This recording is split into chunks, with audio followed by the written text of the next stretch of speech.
Okay, let's unpack this.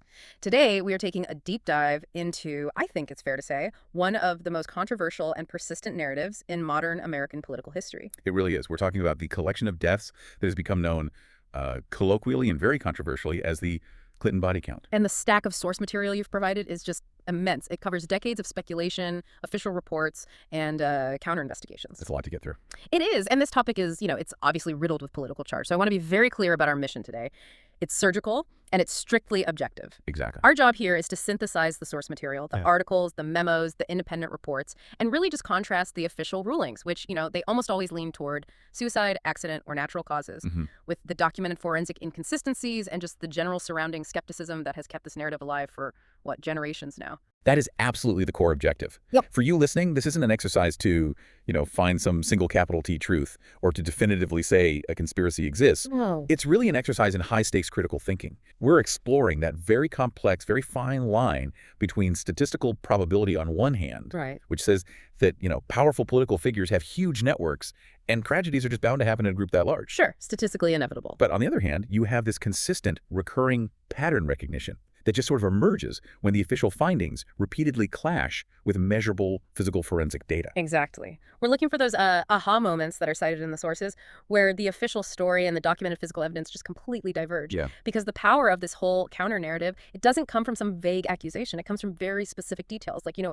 right-handed person with a gunshot wound on their left side. Or the lack of soil on the shoes of a body found in a park. Exactly, those tiny concrete details. To make sense of all this, because it is a sprawling amount of material, we've structured this deep dive.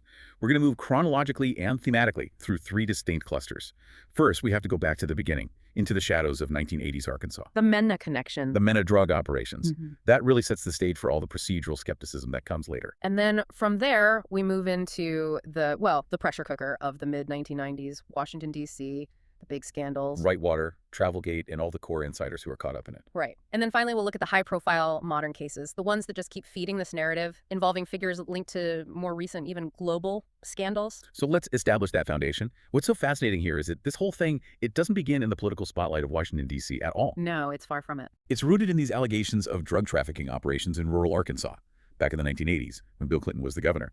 This is the origin story. It's the foundation that all the later, more sensational Washington theories were built on. And the true origin story, at least according to all the source material, it starts with the really tragic deaths of two teenagers. The Ives and Henry murders. Don Henry, who was 16, and Kevin Ives, 17. These two Arkansas teens were found dead on a set of railroad tracks near a town called Bryant. That was August 23rd, 1987. And their bodies had been run over by a train. Just a horrific scene. Horrific. So the initial response from local law enforcement and from the state coroner was immediate. They were conclusive, accidental death. The theory they put forward was that the boys had smoked some marijuana, fallen asleep on the tracks, and were then run over.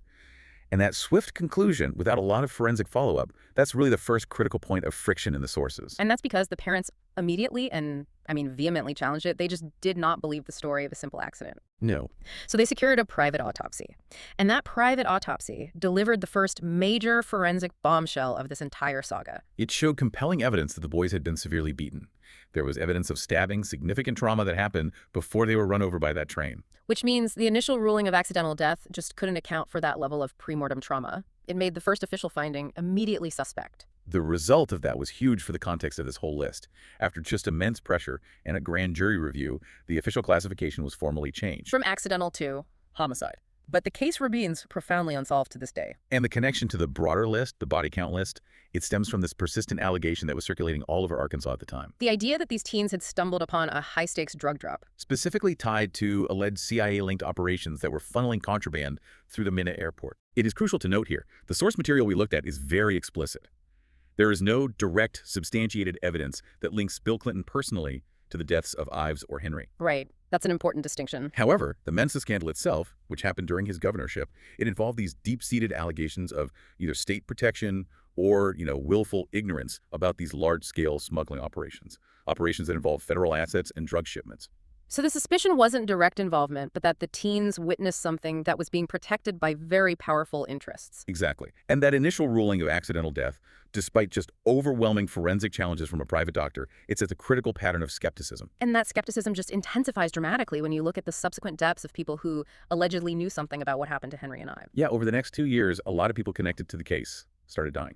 Okay, let's run through that witness cluster. It's important to see the pattern. First, we have Keith Coney in July of 1988, so less than a year after the boys died. Coney died in a motorcycle crash in Little Rock. He was allegedly fleeing from pursuers. The official ruling was an accidental crash. He hit a utility pole, died from head injuries, but the sources note that Coney had allegedly told friends he had specific information on the Ives and Henry murders. And that he was profoundly afraid for his life. Then you get into cases of just extreme, undeniable violence, which forced the coroner's office to issue these rulings that skeptics just immediately point to as evidence of either corruption or just gross incompetence. Right. And that brings us to Keith McKaskle in November of 1988. He was found in his home in Hot Springs. And he'd been stabbed how many times? An astounding 113 times. 113. Yes.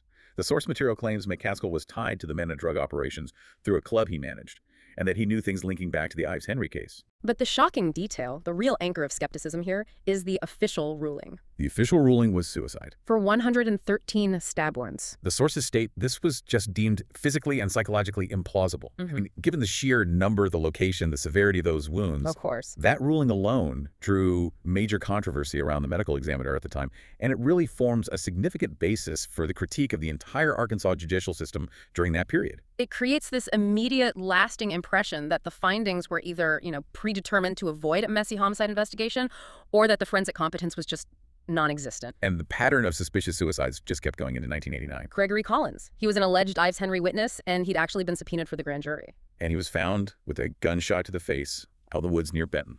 Official ruling. The problem with the Collins ruling, as the sources note, is the total lack of context. There was no note, no clear motive established, and his friends claimed he'd been terrified, fearing a hit because of what he knew. And then the death of Jeff Rhodes in April '89 is just as unsettling. Rhodes was another friend of Ives and Henry who claimed he'd seen the boys' bodies and had witnessed a drug drop. He was found shot in the head, mutilated, and then burned in a dumpster near Benton. Now, Rhodes' death was ruled homicide, and a conviction was actually achieved. But the sources are very careful to include that appeals were later filed claiming it was a frame-up, which just indicates the systemic instability and controversy around basically all the investigations tied to this whole nexus. But if we need one single detail, one case to just exemplify let's call it the failure of the initial Arkansas system, it has to be the case of James Mealum. March 1989. Mealum was also allegedly linked to Ives and Henry through drug knowledge in Saline County. He was found dead in his home. And the official ruling for a man found decapitated was... The initial official ruling was impossibly natural causes. That is the ultimate non-political anchor for all the skeptics in the sources. Decapitation ruled natural causes. It almost defies satire. It does. It stands as probably the most extreme anomaly cited in the source material from this entire era. Now, the coroner did later try to clarify. How do you clarify that? He claimed the head was severed post-mortem by animals. And the sources do attribute the ruling partly to, the documented poor quality of forensic work in rural areas at the time. But that doesn't matter. The initial declaration of natural causes in a decapitation case, it just instantly and permanently destroys the credibility of the institutions involved in the eyes of the public and the theorists.